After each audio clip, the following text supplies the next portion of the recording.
going to do a quick tour of the Frish compiler. I'm creating a fourth that generates code in Python. At the moment, it can be used for other languages. So the source code is written as a diagram, and for the compiler, the source code for the compiler is written as a diagram. The actual code for the fourth is written as text, patterned after code written by Josh Fuller in our Fourthish Discord. Basically, there's three main sections. There's a bunch of functions, there's a bunch of subroutines, and an initializer at the end. Let's walk through the diagram. So the top level is we're just going to inhale this code, convert it to internal form. I'll show you that in a moment. Do any simple optimizations we can at this meta language level. And then we're going to feed it into the code generator to generate Python. If any of those stages produces an error message, it resets the whole pipeline. And I've tapped off a number of the intermediate passes for helping me debug. The final output is in out.1.py, which gets converted to fourthish.py, or the error output. And the make file is actually the custom make script for this is this file. And I've got a make script driver in my local bin at make. And I've got a generalized driver that calls the custom driver down here. And it just sets up a bunch of environment variables and makes it possible to use multiple languages, multiple paradigms, and it figures out what to do based on the number of arguments coming in. So if there's 3 arguments, then this thing runs like a subroutine and runs all the tools that I use here, including the diagram compiler. This generalized make script is in my local bin. And I go back to looking at the source code diagram. So the inhale part, this is a draw.io, and it doesn't give me the ability to click into a part. I have to create tabs down here for the various parts. All the parts shown on diagrams are container parts, as I call them in parts-based programming. Basically, what's happening here is that it compiles this to JSON and creates a set of routing tables and stuff. The PBP kernel inhales the JSON and does stuff with it. And the lower levels, the deepest levels, are called leaf parts. They're written in Python or JavaScript or something like that. Inhale calls a stock part called read text file. That one, if I remember correctly, is written in JavaScript. So we fed the file from here into inhale. It goes into inhale, goes in here and here. We get that's the file name. This thing reads the whole file, turns it into a string, and then pumps it out here to this thing. This part is a JIT part, as I call it, a just in time, or a dynamic if you wish. Those parts start with their name begins with a colon. There's 3 at the moment. There's $, $question mark, and just colon.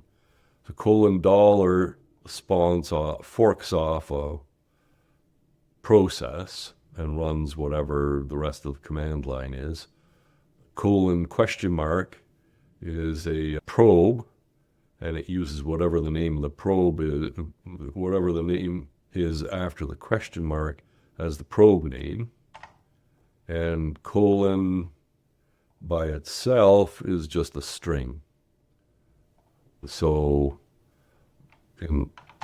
And we'll see that as we go on. And this thing calls the text-to-text script, which is supplied in the parts-based programming. That needs a grammar and a set of rewrite rules, .ohm and .rwr. Called internalize.ohm and internalize.rwr are used here. Let's see if you can find internalize.ohm. Doesn't do very much. It basically looks for new lines and parses them out, and anything else it just says, it just grabs it and shoves it in. Both of these get shoved up here and get thrown out as text. This is ohm grammar, and it's lowercase, so that's just straight peg. And what happens with the rewrite is internalize.rewrite is that at the all the stuff that gets fed into the grammar gets output, it gets interpolated and then fed back out the top. And the normal case is that it's any character, and here we're parsing off one or more of these char things. But if we see a new line, we call a function getLineInc, and we just return a new line. GetLineInc returns a null string, and that's in support.mjs here.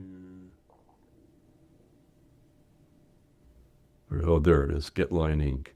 So we set up a global variable to count line numbers, and every time we call getLineInc, we increment the line number, and then, we return the line number. Sorry, I said earlier that it's empty, but it's not.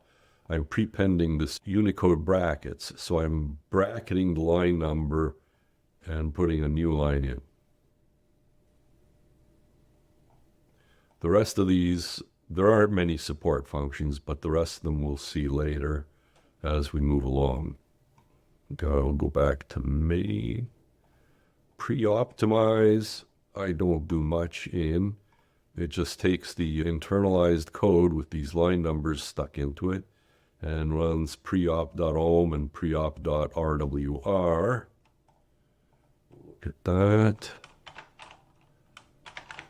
Preop.ohm.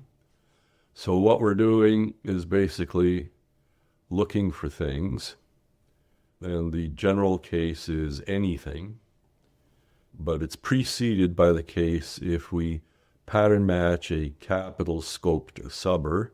And that's OhmJS syntax for a scoped, a syntactic rule. And here's the syntactic rule. What a syntactic rule is, like a normal peg rule, but it drops whatever I define as spaces. So this thing's looking for def subber, the constant def subber, followed by one or more spaces, a subber name, a string, the constant open brace, a one or more subber innards treated as lexical rules so that spaces aren't dropped, followed by the constant close brace. And then if we look at subber innards, it's a 4-branch rule. Each branch needs to have a name that's unique. So subber innards rec, subber innards pattern, subber innards name, subber innards other. And so what we're going to do here, I won't look at the other rules. Preop.rwr.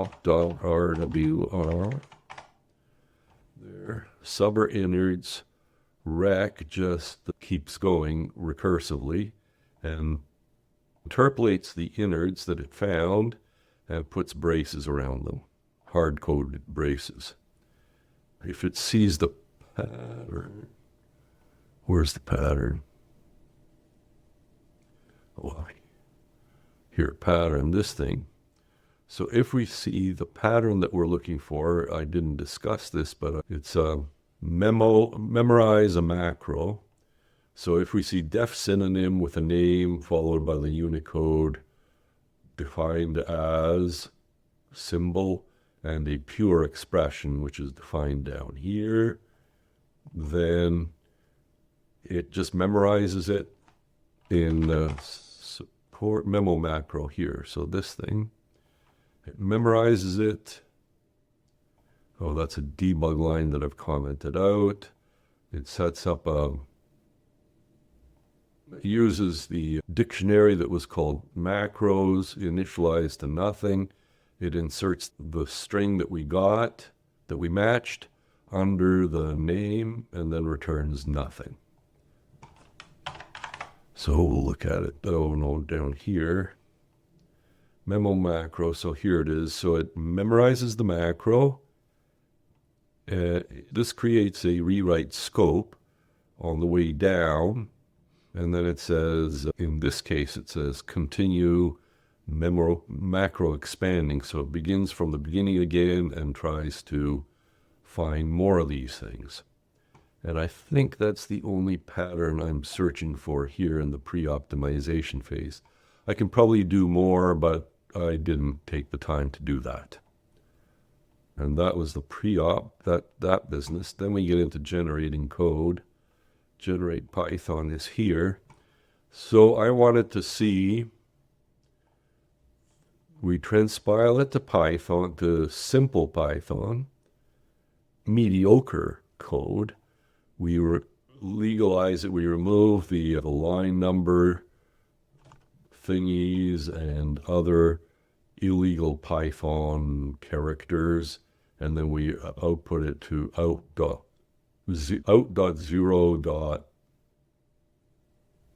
I think goes to pi. Yeah, out it comes out here, 0, and it goes to out.0.pi. Generate Python there, that thing. The thing that I really wanted to do is I transpile it and then I send it down to the post optimizer, which knows about Python and does some Python optimizations and legalizes it, and then pumps it out the one output. And that one output comes out here, and it goes out to out.1.pi. And likewise here, if there's any problem on the way, we just reset the whole pipeline and emit the error message. We could look at legalized Python, this thing and that thing there. Legalized Python calls something decode for Python. It indents for Python. What it does with line numbers, bring up forthish.frish. Forthish.frish.in. There. So there's the original source code to this stuff. The thing I forgot to point out was that right here, this symbol is a Unicode symbol for an includer. I was using M4. I rewrote it in Python, so it's a bit more portable, and it includes a file called xinterpret.frish. I'll get to that in a moment.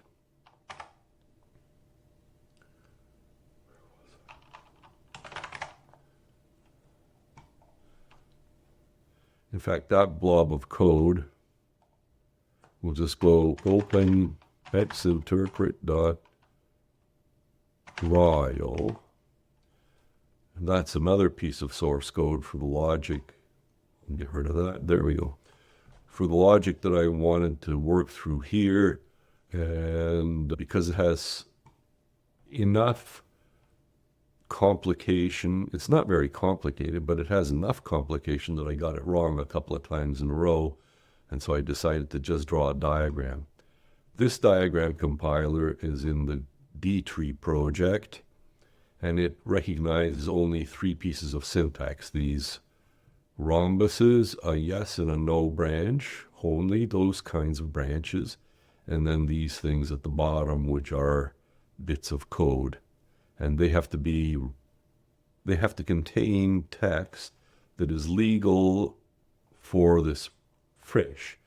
There's also a version of this code for Python and for JavaScript, and they're slightly different because Python and JavaScript don't have lambdas and all these other things and percents and so on.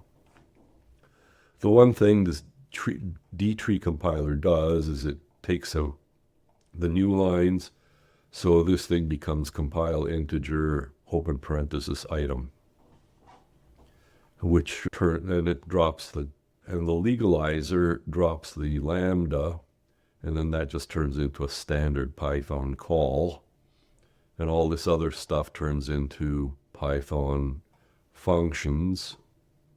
That turns into a Python variable.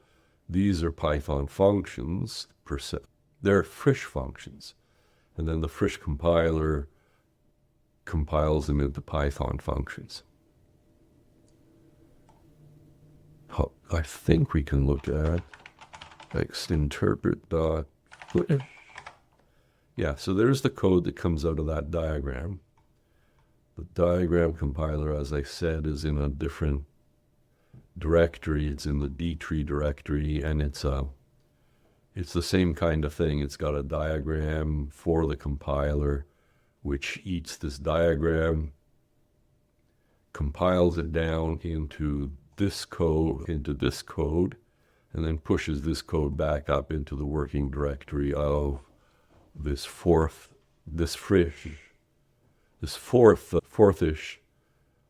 working directory. And then the make script runs the includer at this point and inserts this blob of code into here. This is legal frish. Should I get fourthish.frish? There we go. And so here's the expanded code, and instead of that include line, it starts, I think, from here. That chunk of code from here down to there got included and expanded out to where the code was. What this dot finish that came. There we go. So that line of code dragged in this pile of code here. It dragged in this pile of code. One more line. Yeah. There, down to there. From this line of code up here.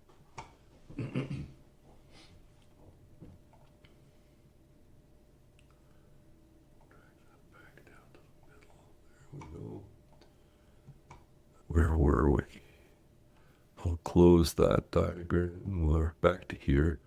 So the compiler back here, generate Python, this compiler produced some internal code. It goes to the legalizer, and the legalizer turns the code from internal format into legal Python format, or meta Python format, and the meta Python uses open and close braces instead of indentation, and this indenter then converts the braced MetaPy into real Python, and then wherever there were line numbers, they get relocated to position 55, column 55, and then error messages generated along the way got inserted into the code, and we just grep for them. Or will regenerate. There, we were here, pre-optimize. So we looked at that. We haven't looked at this yet. We're going to in a bit. The post-optimizer, where is that? Post-optimize Python just runs the peepholer ohm and peepholer pi.rwr. That peephole.ohm. And okay, so again, this is only looking for this is only an example of how peepholing could work. So I've been carefully using lowercase rules up here to do macro processing without wiping out spaces. But one of the things it matches for is this syntactic pattern. And the pattern it's looking for, in this case, I've only looked for one pattern, and that's in the code, the swap is especially mediocre and can be rewritten with a little bit more tightly in Python. And that happens that when it matches this pattern, it calls the swap pattern swap, which is down here, and that swap gets rewritten using -1s and -2s to do a more efficient swap in Pythonese. Again, this is two-stage compilation. So the first stage, where we're there, the first stage produces mediocre code, including this kind of clumsy swapping. And this stage recognizes this clumsy swapping and converts it to better Python. And then the converted stuff is still an internal format. We legalize it and turn it into Python, put in the comments for the original source code line numbers at the right positions, and then move on. Transpiling to Python, I've decided to do it this way. Again, there's more than one way to do this, and we're just looking at my idea for how this should work. The big deal is this last thing, emit pi. All this other stuff is just a helper for that. And I could have reduced this to one or more subparts, but I didn't at this point. What I've done is I take the internal format, it comes in here, and it gets poured into three basically parallel streams, which split the functions off, the subroutines off, and the initializer off in case the original code that I showed you was already structured so that all the functions came first and all the subroutines came second and the initializer came third. In the future, it should be possible to intermingle functions, subroutines as we wish. This thing splits them off and peels out only the functions and puts a function begin end around the whole thing. So we split off all the functions, send them into the string concatenator, and concatenates a close brace here. And then it goes into another string concatenator that starts with a header of functions open brace, then all the functions that it found, followed by this close brace. Same story down here for subroutines, and the initializer does a little bit more work. And then we just concatenate them all together, and I chose to use the 1-2 concatenator. I could have done it differently if I wished. So I concatenate the functions first, then the subroutines, and then the initializer, and then that gets pumped out to here, and then the initializer stuff comes in, and that gets concatenated third, and then it goes out into here, into the emit pi.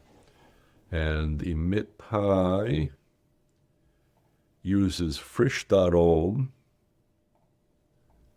and emit.pi.rwr. So let's look at frish.ohm, and let's look at emit.pi.rwr.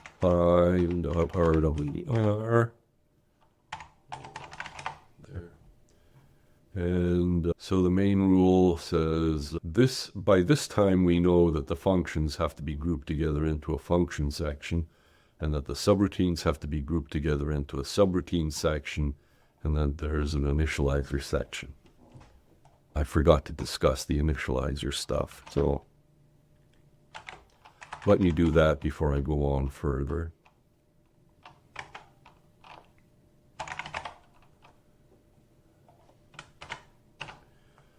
the initializer stuff, the code that I had to write by hand in the frish,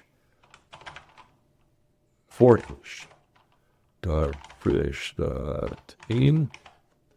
is this stuff down here. So it's only one line of actual code which calls the function OK. But each of these subroutines need to call a function to install them into the fourth runtime. And that just gets generated by this part here. So it splits it off, brings it into this rewriter. This rewriter says if we see a function definition, then we turn it into nothing. If we see a normal subroutine definition, then we simply turn it into a call to a function code with the code 0 and the string name. And in this case, I was using a pointer to the function, and I've switched to using a pointer to the string name. And I haven't reduced, this could have been reduced to only 2 arguments or less. And if it's what's called an immediate, then this parameter gets set to a 1, and it does the same thing here. So basically the output of this section is a bunch of code function calls followed by that OK function call. And then that gets pumped out here to there, and that comes into the frish.own there. And as I was saying, by this time it knows that I've rearranged things to be contiguous. 3 contiguous sections. I've used a lexical rule called noise way down here because I want to preserve spaces and the line thingies and comments I want to preserve. So this pair of things here parses that and doesn't get rid of spaces automatically, and then leaves it available for re-emission, which is what I want at this point. You'll note that here I use a couple of uppercase rules, which gets rid of what are called spaces. And I don't remember, did I keep comments?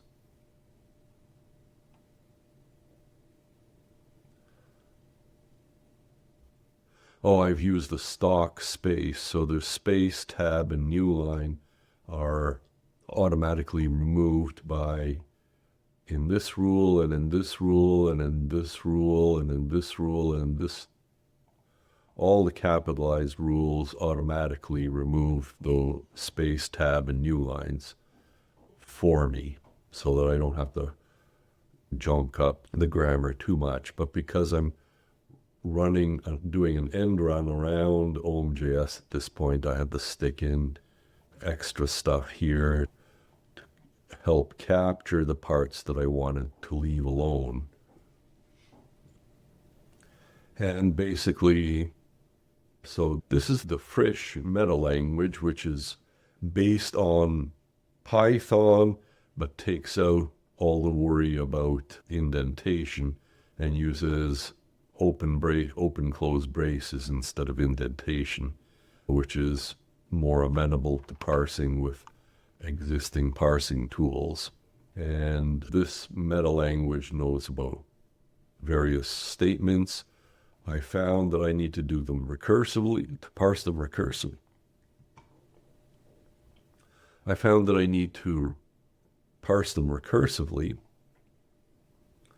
So I've done them here. So the built-in does a recursive call back to itself to see if there's any more with a question mark that says there can be 0 or 1 of these things here in the parse. So in the normal case, we see a built-in followed by more code, more statements, and at the very end case, we see a built-in followed by no more statements. And that question mark comes into play there. The built-ins built-ins here are, because I'm intending to compile this stuff into multiple languages, I've been aware of, I'm trying to stay aware of things that are handled semantically differently in the various languages like Python, JavaScript, and Common Lisp. I may end up needing to change a few of these things. And for the moment, I've chosen to take every built-in and put a % in front of it just to help me debug things. So I know whether it should be parsed as a built-in or not, and so on. And functions get parsed with a lambda or a % fun call, which is more verbose. We get a primary and actuals. We can look down here to break them out. I've also differentiated between things that must use a local variable and things that might use a local variable or can be stored away as essentially a macro replacement, which we saw earlier in the def synonym stuff. In fact, this stuff could be removed. Yes. Illegal. So if we see a synonym which has an L value and an error message, by this time the parse, it's here. So this thing, so the built-in rewriter, which we haven't looked at yet, generates semantic error messages by stuffing them into the code in a certain way. And if this is part of that mechanism. So we pick up on synonym definitions that have error messages in them.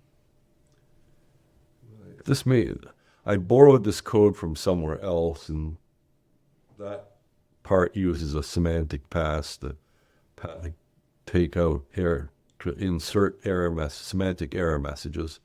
I don't think I'm doing that here. And that's the only part of the rule that fires. And then we have in if statements, else statements. I'm not going to go through the grammar. It's of traditional EBNF stuff going on with the use of recursion in some places and the use of certain Unicode characters. I decided to break out certain things in this meta language and make them extremely explicit, like Python overloads.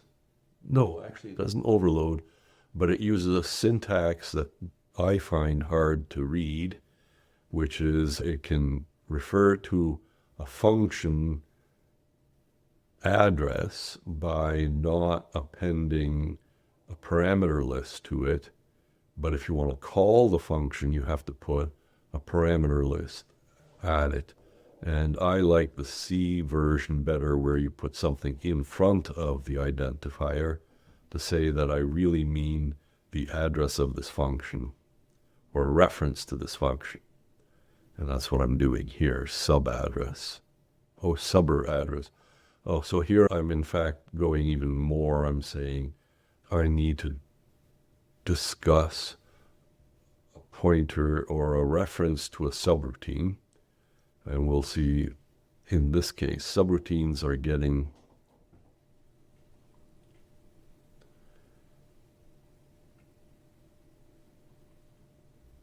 going to be compiled into a case statement, and so this thing will get folded out into something that's reasonable for that. Trying to look through here, keyword.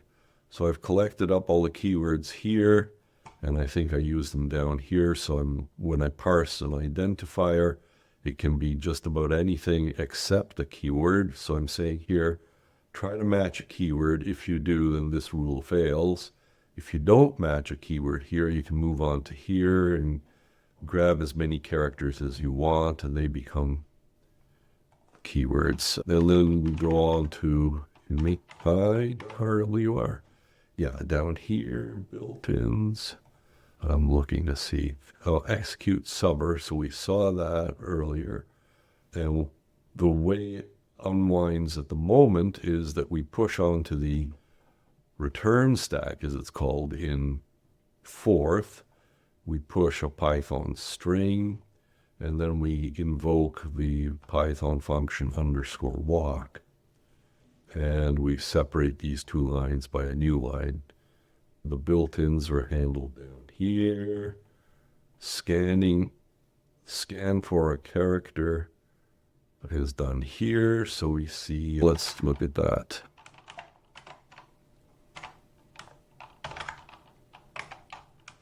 Query with scan for, there it is. So I reduced this call to a single what looks like a function. It's really a meta macro. And I can have an identifier here. And if I see that, I call built-in phrase _scan for, which is down here. And that says I match the scan for, open parenthesis, what I want, and the close parenthesis, the left parenthesis and the right parenthesis, and I expand that into this code, Python. So we just, the macro expand, where am I looking? Right, I know that I'm using a state class, and the state class has a buff and a buff p. I've forgotten how this works. I've written it so long ago. And where I'm writing what I think is Python, the indent syntax I'm using, instead of braces, I'm using in arrow and out arrows like this. These are Unicode thingies. I like them a little bit better than braces because I don't feel like overloading braces at the moment. And in fact, in Python, there's one place where you can use braces in real Python, and then it becomes harder to parse out what's going on and so on. So I just simplified and used Unicode in places. And then each of these things breaks. Each of these built-ins turns into a piece of Python code. And here I'm interpolating into the code the dictionary name, the string here that got parsed off, the dictionary name got parsed off here, and then address here. That just gets done like that.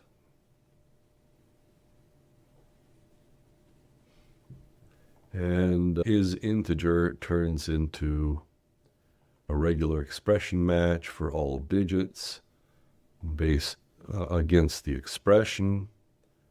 And I'm not doing any semantic checking here. I'm just macro expanding to keep things simple. I'm relying on the Python compiler to scream if there are weird semantic issues with the way the code was written. And the fact that we've put in line numbers, we're not seeing them here. When we put in line numbers here, when it screams, you can look at that line number, go back to the original fourthish.frish.inc and look at the line number there and figure out where the problem is beginning to happen. And as I went on and worked this stuff out, I also built up basically a pseudo language to talk about things that happened at a fourthish level, like popping the R stack, pushing the R stack, finding the top of it, the second and the third. Somewhere I've also got pops and pushes off the S stack. If we look, pop is here. So that does state.s.pop, state.s.push, whatever the expression was. Yeah, there's the expression being peeled off here. I guess we'll decide, we can ask if there's more explanation needed about what's going on here. And then this goes out the no name, the unnamed port, or the port with a name that is an empty string. It's stood out where it comes out here. Yeah, it comes out here. What we're looking at we're looking at transpile do Python. So it comes out here and then splits to here and to here. In this case, it just takes the mediocre code and pumps it out after cleaning it up to make it look like Python. And in this case, it takes the mediocre code, runs a peepholer on it, and then pumps it out to the legalizer and pumps it out here. Generating Python. I think I've touched on all those parts. So we can watch it run. We'll clear here. Let's spell it right. There we go. And I say @make, or I'd say /@make. And now it's gone to the dtree project and produced frish, Python, and JavaScript for that diagram, that decision tree diagram that we looked at. And then after it did that, it came back and we saw it stall for a bit, and that it was running stuff in this directory. And I think ls.py. We get fourthish.py that just got generated. Yeah, there it is. We'll look at it in here. Except fourthish.py. Let's read it, and here we'll look at fourthish.inc here.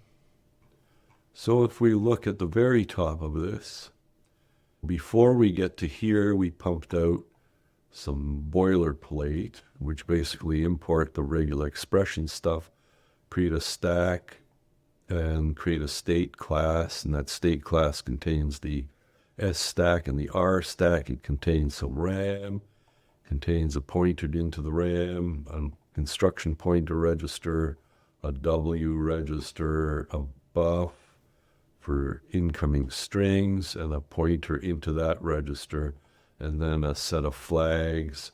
That's actually a stack of flags for compiling. So we can recursively No, okay, I will leave that. I've set it up as a recursive set of flags and haven't done much with it beyond that. So then we get to these comments here. And as you can see, this is line 1, empty.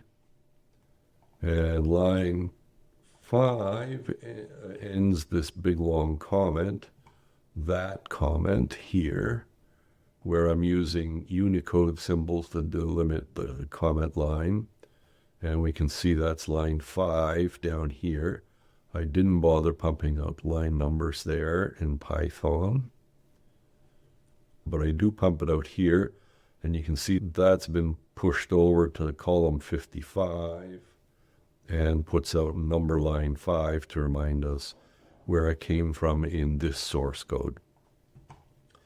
Then we get to this function here, and that gets generated in Python like this with a bunch of blanks, which I find less readable, but it really doesn't matter because I'm not the guy compiling it. It's the Python compiler, and it just skips over these blank lines. So there's really no point other than debugging readability to remove extra blank lines, which we've done. And as soon as we see here, as soon as we see a function fvget, we create a def for it, and we insert a piece of boilerplate that says it grab the state class thing, this variable, grab that variable, stuff it in here, and then if object address is this thing. So here we said define a temporary variable, which calls _find, doing a paw, and that's been done here. And then we say return that here, and that gets thrown out as that. And then, I don't know, do word. Not found. I'm looking to see for something. So push as integer. So let's look push as integer here. So this function gets compiled into that. The frish meta function gets compiled into this Python, runnable Python function. And this toInt business gets turned into that. So we push the into word here. And we want to see somewhere where the def synonym blank OK. So the OK function contains a def synonym here. That's what I'm looking for. So I think that gets taken out. Where do we use blank? No, let's look for another one. I haven't optimized any of this stuff. So here's something. So this weird pile of stuff should go into that, replace that parameter. I just wanted to show how this works and how it's done, where we use it in different places later. So do const. So let's look for do const here. And here we go, parameter. Oh no, okay, so the pattern matcher failed because this was too complicated and I didn't bother. Create does a 0. So function create finds a pure function. And a pure function is either, the way I set it up, is either a constant number or some other things that are definitely not side effecty. And if we go down, here's do create. Oh no, create here. That's where we're looking. We're looking at this thing.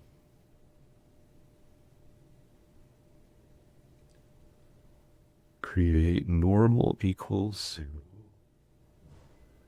Didn't optimize it away. I was expecting synonym. I was expecting this thing to generate nothing and to stick a 0 here, and I don't see it having done that. I have to check to see why that happened. It might be some edge case that I'm not thinking of right now. But that's essentially the way it goes. When we get to states, create, there we go, subroutine create. So there's the last function. There's the first subroutine, create. This subroutine turns into this case. And we've prepended a piece of boilerplate at the front that says, define a function called walk, import, use the global state variable, and grab the opcode off of the R stack, and then match on that opcode and interpret here. This is probably fair. This is probably inefficient in Python. I could see doing this by using numbers, byte codes instead of strings and stuff like that. Again, this is, let's say this is an interim pass at this code. We're just looking at a snapshot of where I am at the moment, and this is the way I'm doing it. Here's another place where I think I would have gotten an optimization to happen. Let's start. Out.1.frish. So at the .1.frish. And we look for create. There, okay. So here is intermediate code, frish code, with line numbers stuck on them. This is what the Python emitter sees and turns into Python. And the pre-optimizer should have gotten rid of this and didn't.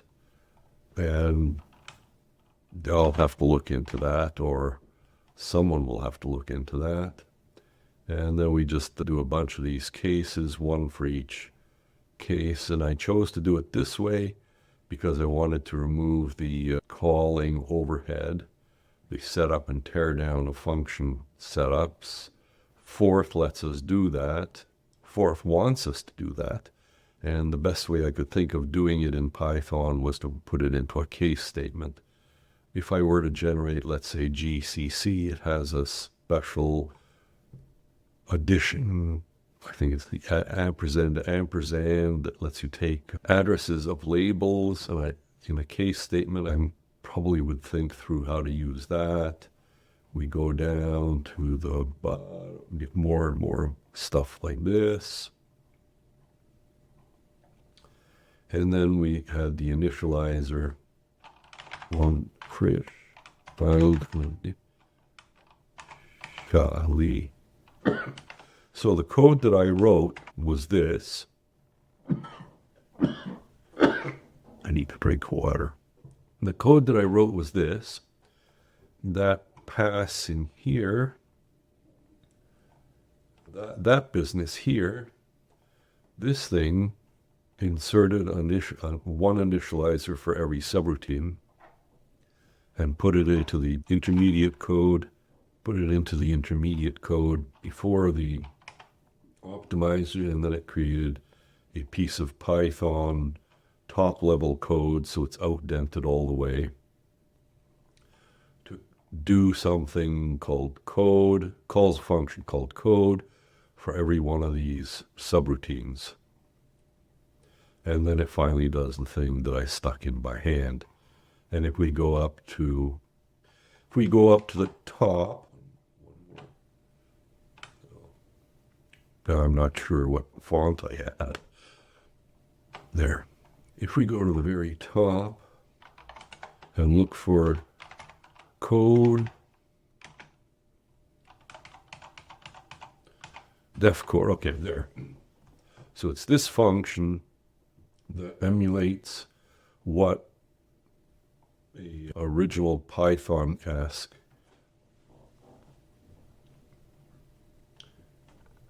system does, given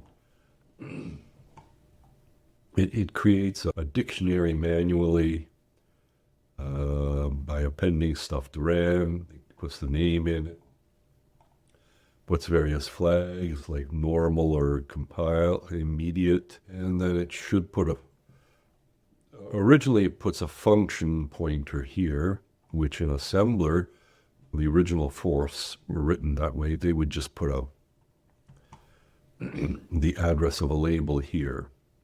At this point in time, it's a string, and it goes in here, and I'm pretty sure the Python system puts a reference here to the string, and so it uses only a few bytes, but expects to make it indirect at this point. I've shown how, walk through the diagram quickly.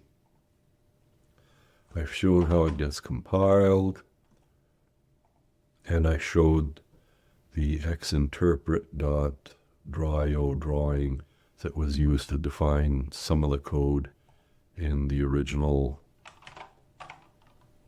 That diagram went here. I did show that diagram. Open xinterpret.drawio. Yeah, it was this diagram, went in here. So at this point, I wrote all this stuff by sight reading the code written by Josh into this syntax, but at this point I felt I wanted to draw a diagram of what was going on at that point in Josh's code before compiling it to frish. And so here what's happened is that I've been building a compiler for frish using this diagram, and then the source code that goes into this compiler is partially generated by me writing stuff in an editor plus me drawing stuff in another diagram, this diagram. And then I passed that diagram to the dtree sub-project, and it generated the xinterpret.frish include file, which got included here, and then we let the compiler run to completion at this point. In fact, we did that to macro insertion before we even started this pipeline. So there's two compilers written as diagrams at this level. I use the @make and @make_c convention to run various tools. So the dtree diagram handler is a tool that I wrote in parts-based programming as a diagram itself, and the make_c, the custom make file at this level in this project, runs that tool there, the dtree tool, as a diagram compiler, taking the xinterpret draw.io file that I created by hand, and it outputted as a frish, and then we did the inclusion here and removed some of the extra \r's in the thing and turned it into the fourthish.frish that got used in the rest of the pipeline here in this pipeline. So this line here compiles this diagram to JSON, to this JSON here. And then once we've got that, we can run the parts-based programming kernel written in Python, and we tell it to eat the file called fourthish.frish, use the main tab off of this diagram, and use the compiled JSON from the compilation of this stuff to JSON to generate container components or graph of container components. And once we're done, it outputs a big whack of JSON output for each of the outputs that we see here. So it created one JSON file with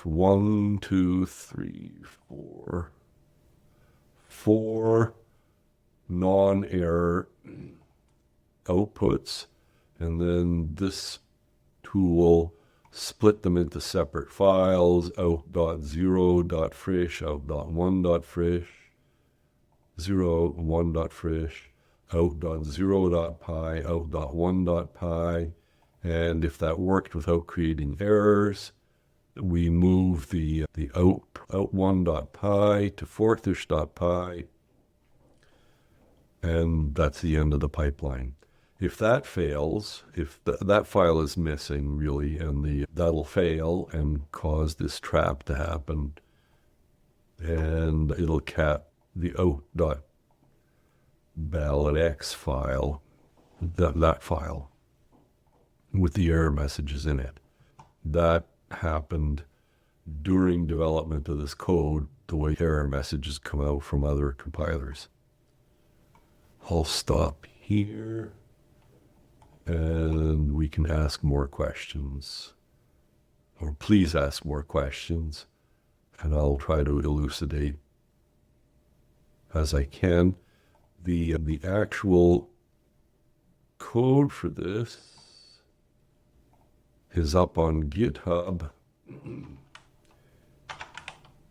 think it's readme. No, okay, I'll put it here. It's in the GitHub, my GitHub Windows. I do it by opening a new window.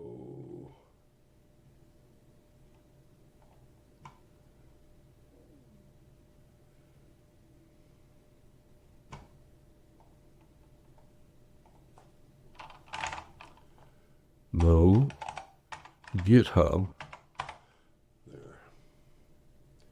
And it's in the repository frish. So it's in this code repository, github.com.frish. I'll stick that into the readme. wherever it went.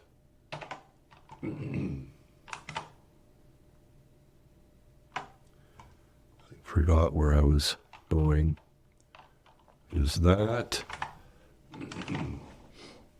So you can grab this code and you should be able to run it. I'm a neophyte at using GitHub, so I may have missed pushing stuff or put it into the wrong branch or stuff like that. If you try this, it should work. What we've seen here should work. If it doesn't, get back to me.